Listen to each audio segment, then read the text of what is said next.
Good morning, everyone, and welcome to our third homeschooling roundtable. I'm so excited. Today is going to be a great day. Last night I was kind of editing the presentation of the things that I'm going to share with you, and I definitely felt like the Lord speaking to me. And I'm really hopeful that these things are things that you need to hear. Just let me know in the chat if you can hear me well. My headset is not working, so I hope that you can hear me okay. And so I love that in band or in our text messages, it was saying that we're going to chat to affect generations. And I know that's like a super lofty goal, but when I was praying about how I could reach y'all, that was one of my things is that I hope that I can give you information and then we can use this information for generations to come, because we know that in our hearts, all of us, we want to do that. We want to do that for our kids and we want to see it kind of trickle down. And so I really do believe that's possible. And so that's my prayer today. I have kind of a lot that I want to share today, like always. And so I really want to just get started and jump right into it so we can fellowship at the end. As you know, and if you don't know, I'm a fairly new homeschooling mom. So I have listened to a lot over the past few years because I really felt like I had no idea what I was doing. And so when I present a topic to you, it's usually then the past month. I'm listening to everything that I can possibly listen to. I'm meeting with people that I know have specialized in this special area. And then I'm kind of filtering out and picking out the bits and pieces, and then I'm giving it to you so you don't have to go search for it, because I know as busy moms, we don't have time to do that. So that's what I hope that I can do for you over this next year. And so I was a teacher and I studied special education. I studied my master's in special education. And so I do have some background in that. I taught in New York City for a whole bunch of time. And I also have a son with autism. And so I think I do have a little bit of a structural background to help us today with this, the scheduling part of it. But I also want to chat more about the joy in breaking the schedules and what routines we can have in our place, what home order we can have. So then when the routine breaks or when one of your kiddos gets sick, you can attend to what the father needs or your children need of you. And you can just ask the father for help, and there's going to be room for that. And so I think if we have those things in place, breaking the schedule will be a lot easier for us, because we won't be overwhelmed with, when we're back from sickness, what is our home going to look like? Because we're already going to have those things in place. I've been working really hard over the past few years to kind of put these things into my home. And I hope that I can encourage you with some of my ideas. I'm going to be sharing pictures with you and just sharing things that I've learned the hard way from making terrible mistakes, not terrible, but growing mistakes, and all of my growing pains and my frustrations. And so we started with the foundation, then we worked on our blueprint, our mission statement, and now today we're going to talk about structure and schedule, basically creating organization within our homes, like I said. And so I'm here to offer you some practical tips and things that I have learned along the way. I want to encourage you to not be afraid of the things that the Lord entrusted you with. And I hope that we can be an encouragement to each other at the end in the fellowship to share ideas that we have. And then I'm hoping you take some of those things and we can share again next month of things that we've kind of updated into our homes.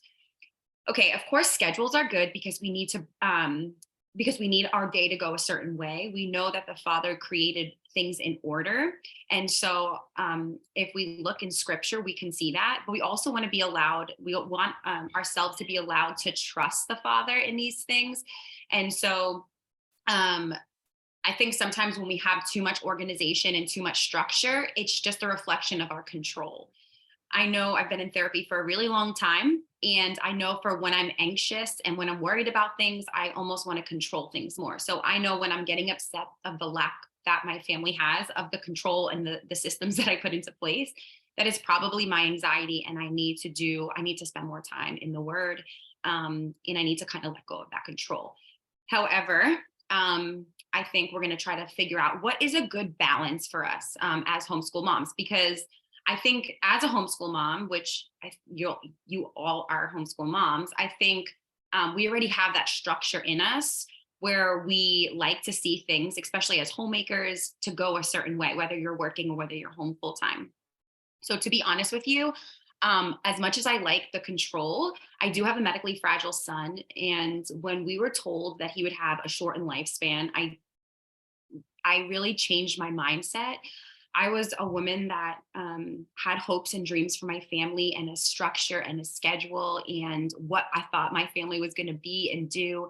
And after his latest open heart surgery, we were told that the hopeful heart transplant that he was going to have was no longer an option for him, and that basically we had to wait for modern medicine to create a new way to expand his life and extend his life. And so um, I planned for the medical things when we adopted him. I planned for all of the trauma, but then a week before we adopted him, we were told he had autism. It was like 2 weeks. And so I had a year to plan for everything, but I had no time to plan for the autism. And so I kind of just had to wing it, and I brought nothing to the table. And I feel like the Father just equipped me. So I want to encourage you that you may feel like you have nothing prepared sometimes and nothing in place, but I promise you that the Father will fill in those gaps for you. And so we want to live by the phrase, you never know what tomorrow will bring, but we also want to add some structure in. I definitely learned that the hard way, like I said before. And so I'm going to have a little presentation to go over 3 ways with you, or 3 points that I want to address today that I hope can get you excited about creating some systems into your home. Share my screen.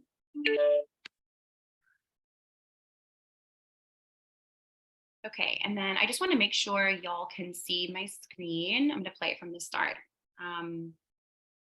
Can somebody just unmute or give me a thumbs up and let me know that you can see it? Yep, we can see it. Thank you. Okay, so here is the presentation, and I want to just give you some benefits first of homeschooling and like the schedule around homeschooling, right? So we don't have to homeschool, which we all know by now, from 8 o'clock to 3 p.m. We have the luxury, the privilege to homeschool whenever we want. Now, we know that there are certain times for each kiddo that are going to be better, but for the most part, we don't have to do what the schools are doing. And we have the privilege to homeschool year round if we want to, giving us that flexibility to take days off when we want for feasts. I personally don't teach my children on Shabbat. We kind of prep for that day. And so we have the privilege to do those things because we chose. Hudson, can you please be quiet? Hudson?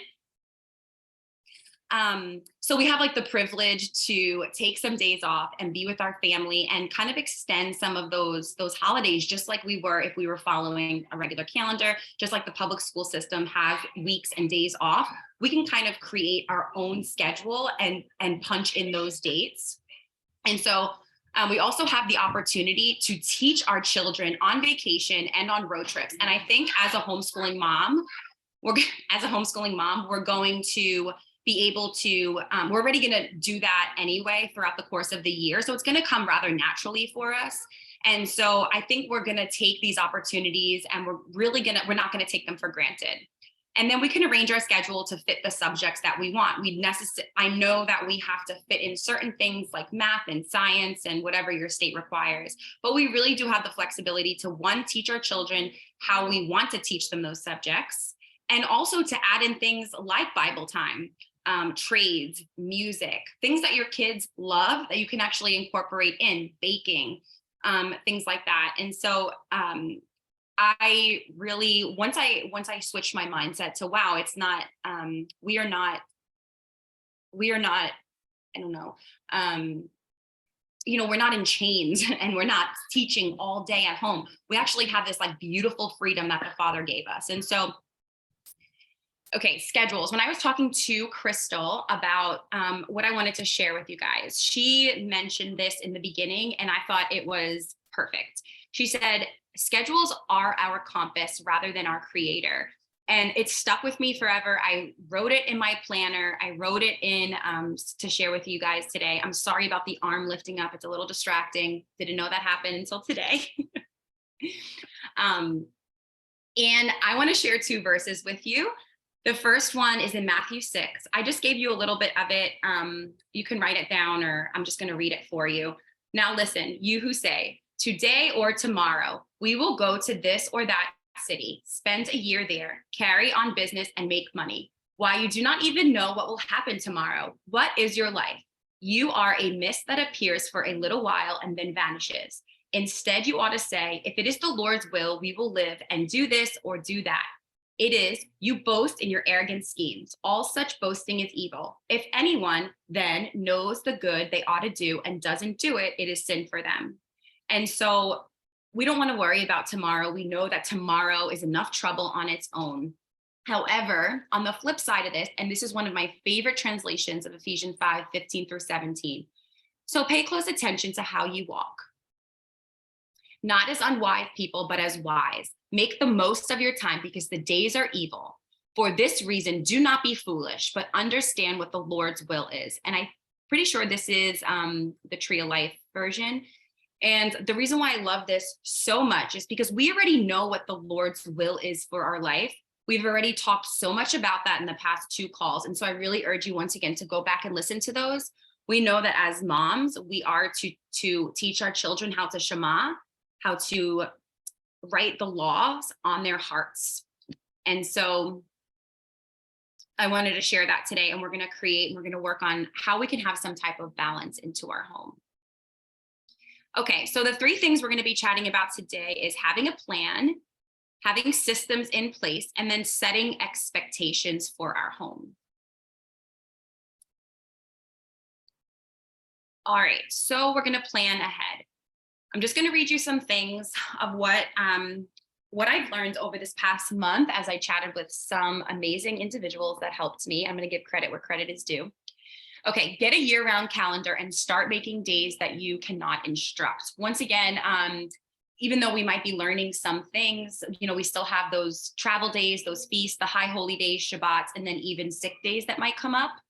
Each child should have their own list of goals and their own schedule. I also do a small little whiteboard for my one son, because for him, it kind of takes that, we know we're doing math at this time, but what are we doing? And then he has like he's able to then cross it out or erase it. And then write down the subjects that you want to cover daily versus the subjects that you want to loop. And so there are things every day that we're going to do, like read the Bible, do our chores, math, science, social studies, but then there's going to be loop subjects. And maybe for your family, that's art or music or a different language. And so if you're teaching the daily things all the time, you could also have some things that you're looping that you only do on Mondays. For instance, we go food shopping on Tuesday. And so I make sure that on Monday, my children help me write a list, and we're incorporating that in our homeschool. We're talking about money in math and what we're going to be spending at the store, what our budget looks like. We're also going to be writing a list. Yes, I have one in my phone on the app, on the Wegmans app, but I also have my son write the list out, and then we categorize it into into produce, into where we're going to find it, what aisle could it be. And then on Tuesday, we go on like a little field trip kind of thing. I only take now my 2 oldest children with me, and it's kind of this great adventure where we get to go out and we get to learn. And then also, ask yourself, do you want to teach the same subjects to all my children at once, or rotate based on their needs? And I kind of fluctuate going back and forth. For my family, we do math together. Right now, we're working on money. So my one son is actually counting money in his piggy bank. And then my other son is just working with manipulatives and sorting at this point. And so it's really fun for us to do it together, because he's listening to what I'm doing with my older son, and he's gaining that information. And then he's able to kind of just work busy with his hands. But then there's other things. If there's a subject that maybe my older son is struggling with, I might save that for our second quiet time with when my little guy kind of goes to sleep and I'm nursing my baby. I can quietly then read to my son and kind of explain those struggles to him. So you're going to kind of want to map out those things in your schedule. And those things, of course, are going to change based on your children's ages and their needs. Okay. Schedule in chores, time outside, and then time for you. For me, it's the second quiet time. I need that for myself. I want to just prep a little bit more for dinner, even though we prep as a family. I want to clean up the kitchen. I usually schedule my therapy at that time. I do therapy on Zoom call. And then we're also getting outside. That's when I enjoy my hot cup of coffee and I listen to the Torah portion for that week. And my children know to just go play for a little bit. And I think it's important for them to see too that mommy needs her time. And then also use the bucket method. And so Loyola Lovis has a wonderful explanation on this. And I chatted with her about it. And then also went back and re-listened to the homeschooling conference. And I'm going to share a little bit about what the bucket system looks like. So in the morning, we have our chores, Bible, math, and handwriting. Those are the things currently that I know my children need to get out of the way because those require the most brain power. My oldest is 8. So for them, those are the subjects that I need. I hear that older children do better sometimes later in the day because they want to sleep in a little bit in the morning, and that's fine. But this is what works for my family. So you're going to want to figure out what works for yours as well. In the afternoon, we have science because it's usually at this point more hands-on using manipulatives. We're outside once again for nature. Art is kind of like this free time that I let them do things, or we're outside once again doing art outside. And then if you're going to have any screen time, I have read from multiple books that I have read about homeschooling. Put the screen time in the middle of the day so they're not waking up and idolizing it, and they're not going to sleep looking at a screen. And so whether you decide to use screen time or not, that's totally up to you, but that's just a little bit of advice that I heard that I wanted to share. And then the last is the evening bucket, which is going to be your playtime. They're so excited. They get to be together and play. All of this stuff is done, so it takes the stress out of you. You're prepping dinner together. You're giving your kiddos baths, or your older kids are taking showers. You're reading to them, or they're reading quietly, and they're getting ready to kind of wind down. Okay, so the second thing I want to share, sorry. Okay, the second thing I want to share is creating systems that work for your family. And if you see a little red heart throughout the presentation, that's going to be a resource to share. And so the first resource, Kim, you can share. This is something that I feel strongly about that I've been doing for 2 years now, and it's reachable supplies. So I'm going to drop a little resource of what I got from IKEA. These are really affordable things that you can put in your house. And it makes it just reachable for the children. And I went back and forth whether I want my children to use any cup or plate that they're given to and just be thankful for. But I talked to Loyola about this, and she made a really great comment saying that some kids like to know what they're going to get and have the same plate every time they eat. And so for my family, especially being a special needs family, understanding and having an expectation that he knows he's going to get a certain color plate has worked really well. And these plates, like I said, they're plastic. I think they're aesthetically pleasing. So if they drop, it's fine. On the top of my shelf, I have diapers and wipes for the baby. On the bottom, I have all of his bibs and little fidget toys. And then in the middle, it's perfect for all of my children to reach and help me set the table. I have 3 mason jars in the back. With the forks, the spoons, and the knives. And then I usually do their dishes. And then in the morning, they help me unload the dishwasher and put their dishes back for the next day. My older son washes the other dishes throughout the day and then places them back for my other children. Okay, kid friendly. You also want to make things kid friendly so your schedule flows a lot easier. I will have Kim link these pumps. They are awesome. These are actually plastic, and I use natural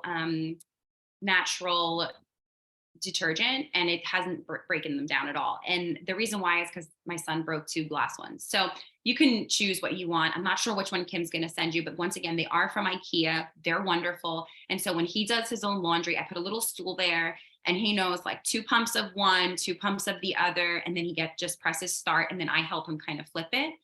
And it's going to differ based on the ages of your family. My 2-year-old likes to help. Well, now he's 3. He likes to help take it out of the washer and put it in the dryer, where my 8-year-old loves to kind of get the laundry done for him. And he does 1 load a week, and he uses those bottles. Okay, the middle one, I have read over and over again that, morning baskets are great.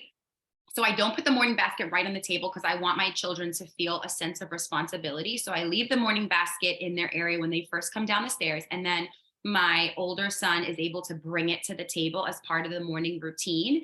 And then my younger one is able to get the pens. And it just gives them like a sense of responsibility as I'm nursing the baby and making my coffee, that they feel like they can help. And I think I know in the beginning, these things are super hard to implement because you almost feel like you're repeating yourself over and over again. But once they get it and it clicks, it's going to make the flow of your schedule go so smooth. And then the last thing here on the right are these command hooks. I love these. So I have them on their level and they each have one for their coat. The ones that I have here, they're black ones and they have like the two things. And so one side is coats and one side is like their lunchbox, their school bag, whatever you want to put there. Um, and then I also have them for towels in their room and they work great. So I have them on hooks next to the shower, and then they each have one towel that they're responsible for. I feel like when you have way too many, nobody knows where their towels are. So they each have one fun towel that they get to pick out every year. And then that's their towel and they get to hang it up. It's like with the ones with the hoods on them. And then I mean, you could do this for older kids too. It's not like it's childish, it's teaching them how to be responsible for their things. And then creating a home that is enticing a learning lifestyle. I would love to have a home that looks like Pottery Barn, but at this stage, when I have so many kids running around my home, I need to make every moment that we can a learning opportunity, not only for them, but for myself as well. So here on the left is a little bit of what my kitchen looks like. We did a chalkboard wall because I love to create. And then also I put on there what we're going to be learning about for the month. This is the second month. I think that I have to change it. But I just love the days of creation. When we started learning about the days of creation, I was learning it in the creation gospel. And so I was teaching it to them. And then I was able to take some time and then draw and then teach my children. So when we're sitting at breakfast, I can still talk to them. And if they don't know the 10 Commandments or the days of creation or the Shema, they can kind of look up and get a little sense. So I'm not reaching for books all the time. I also put stuff up with this special wall tape so it doesn't rip paint off of the wall. And so the middle one here, I'm going to share, you can link it. It's the Wise Words for Moms. And it is, I think, like $4 on Amazon. I absolutely adore this cute little pamphlet thing. I put it in the homeschool thing. I wrote like a little video one day. I was feeling like somebody needed to hear it, but I'll say it again. It has like the behavior and say, so your children are arguing, just Bible verses, scriptures that you can share with your children to help them kind of settle it for themselves and to remind them what they should be doing, what the Bible says about them, to give them affirmation. And it really helps me to kind of keep my cool and then read scripture over them as well. And then next to that, I have the little like let's rest thing from the Solutions. I really, really highly recommend you go back and you listen to that from the start. That has been so helpful for me parenting and creating these systems for my children. So that's the one link. And then if you go over, you can kind of see, I wanted to share this with you. I know it really doesn't have anything to do with schedules, but I absolutely adore this. It is the 10 Commandments. And Homeschooling Torah has a little art, I think it's like a little blog thing on the 10 Commandments and how to teach them to your children. And so what I did was I printed them and then I kind of drew them myself. So we do them together as a family and I'm just putting them on the wall. So if you want to go ahead and look at that, Kim's going to put the link in there. It's really fun. And then I wrote the 10 Commandments on the wall once again, so we can reference it. If you have older children, they can be the ones writing it. I've seen other families too, just do like the bottom of the wall for their children, but it just makes your children feel like the home is not just yours. And you can just do this on regular chalkboards or dry erase boards and put them around your house. I know it might not be the most aesthetically pleasing environment, but I promise you that the kids are going to feel like they are part of the family and that their home is theirs too. If you look on the left, the bigger picture by the window, we just usually display the children's art or whatever they're working on. My one child just did a photo study where he took a photography, I guess, where he took pictures of his different dinosaurs and labeled them. And so we put them by the window.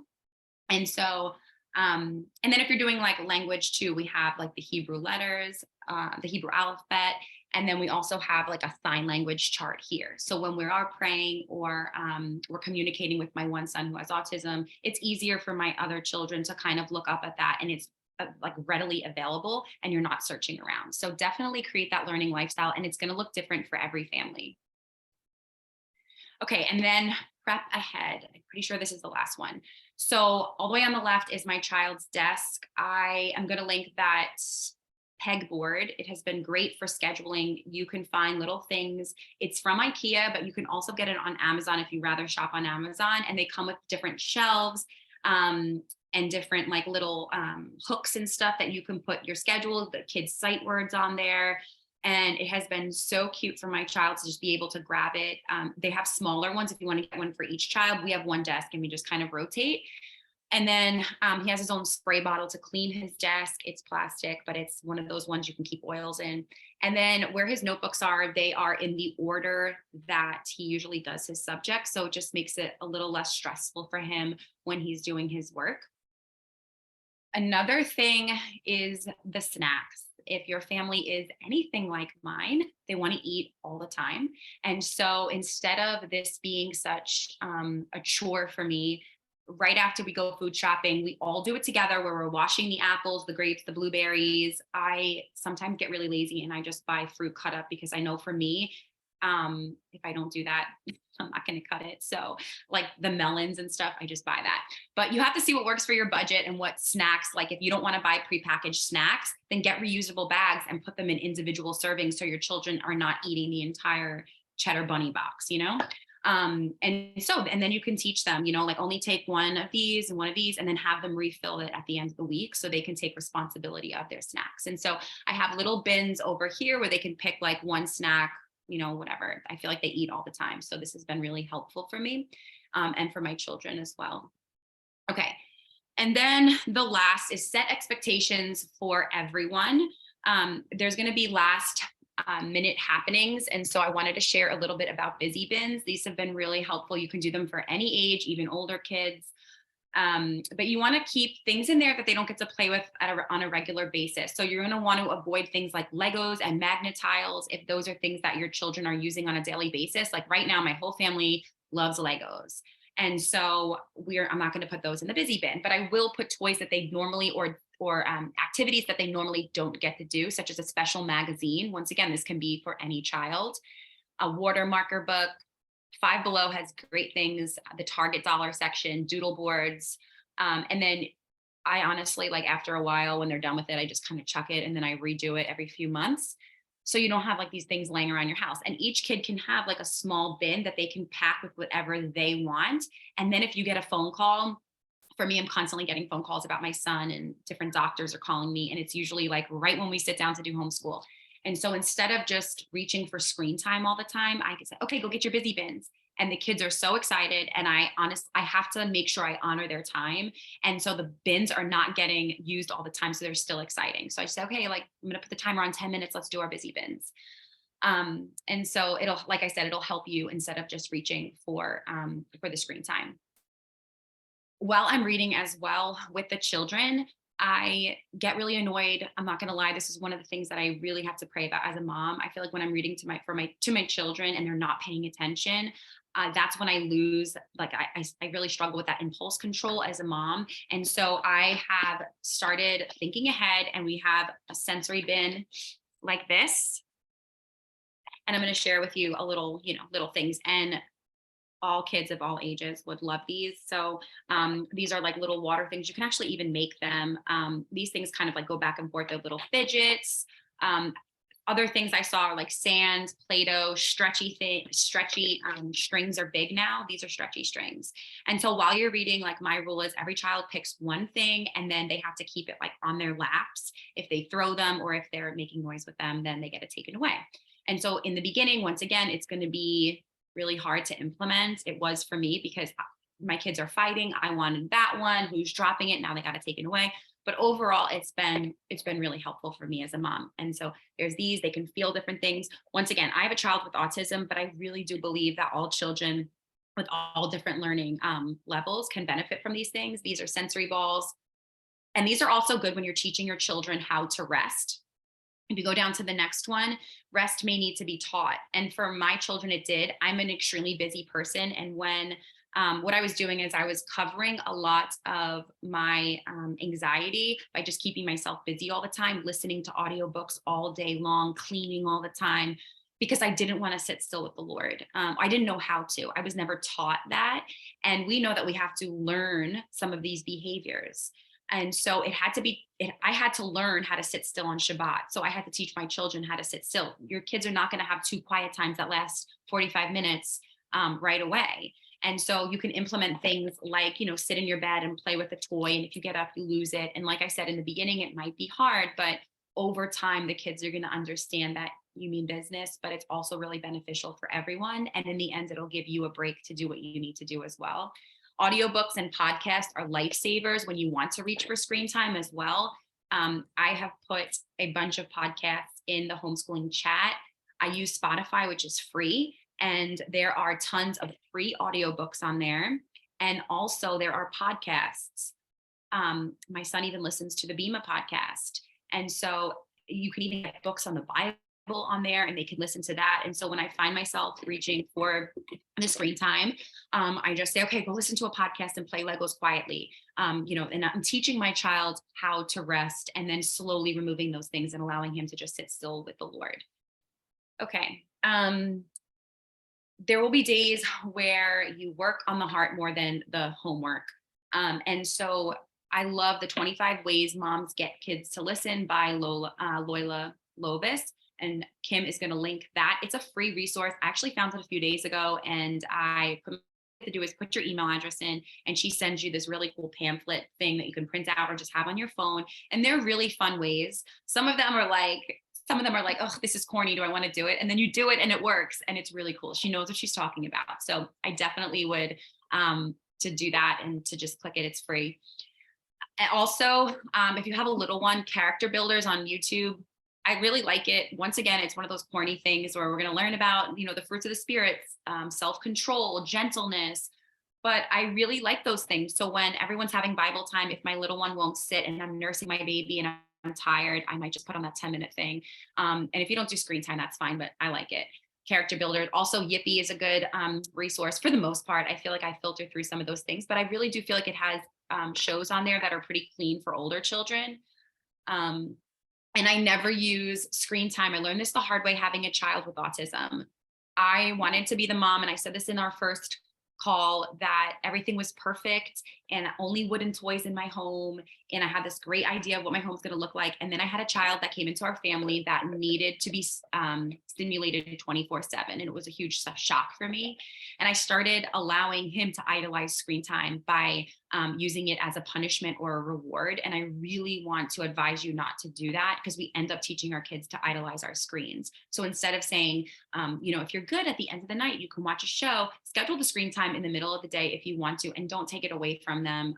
I mean, as a last resort, you can do, but just from experience, I feel like then it's always on their minds and they begin to idolize it.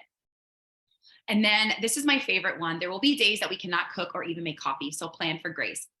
Plan for grace, plan ahead. I have $20 in an envelope for a random pizza night. I don't put them on my schedule. Like, I don't put pizza on my schedule, but trust me, that's probably like twice a month that I'm so tired. I can't cook. I was up all night with a teething baby, and I have that cash in an envelope, or we have money aside in our budget where I don't have to call my husband and say, hey, I'm not really feeling like cooking today. What do you think? We kind of established that already in our relationship, that if I'm having a hard day, he knows, take the money that we have set aside in our budget and use that for our family. And my husband works overnights. And so there have been plenty of times that I have also made casseroles or baked ziti, and I pop it in the freezer. So I know that if we don't have the money that month to order a pizza, I have something that is already in the freezer that I can just kind of take out for my family. And I can just have like a little cheese and cracker charcuterie thing when they go to bed, but I still have like a healthy-ish meal for my children. And then I also always have some extra coffee, like a cold brew in the fridge downstairs, where I kind of forget I have it until I run out of coffee, or I don't have time to make coffee in the morning. And I know that I really enjoy my cup of coffee. And so I think, oh, I have that. So you're basically setting yourself up for success. For some reason, morning coffee could be a trigger for me. If I don't have my morning coffee, I get a little bit upset. So having those things in place, whether it's tea or a muffin or whatever, have those things that you love to make being in your home comfortable and exciting for not only you, but for your kiddos as well. So in the end, have a plan, but we know the Lord is in control. Have systems in place, but we know the Lord is in control. And set expectations, but we know the Lord is in control. And my last reminder is something that I want to remind you all the time of is we bring the bread and we bring the fish and we let the Lord fill in the gaps. We can only bring what we have. But if we allow him to fill those for us, we will be so blessed time and time again. So I hope this was a blessing to you. I'm excited. My homework is to put 2 systems into place and share them. I would love if you can share some pictures with me over the course of the next month. We're going to have a little game and maybe a little prize with the systems that you have into place. So try to get 2 new ones and take some pictures. I don't care how messy your home was. I know in some of those pictures in my home, my kitchen looks pretty nice, but I literally was shoving stuff out of the way so you can get a clear picture of what the things look like on the wall. So I hope you have a beautiful day and thank you for being here with me.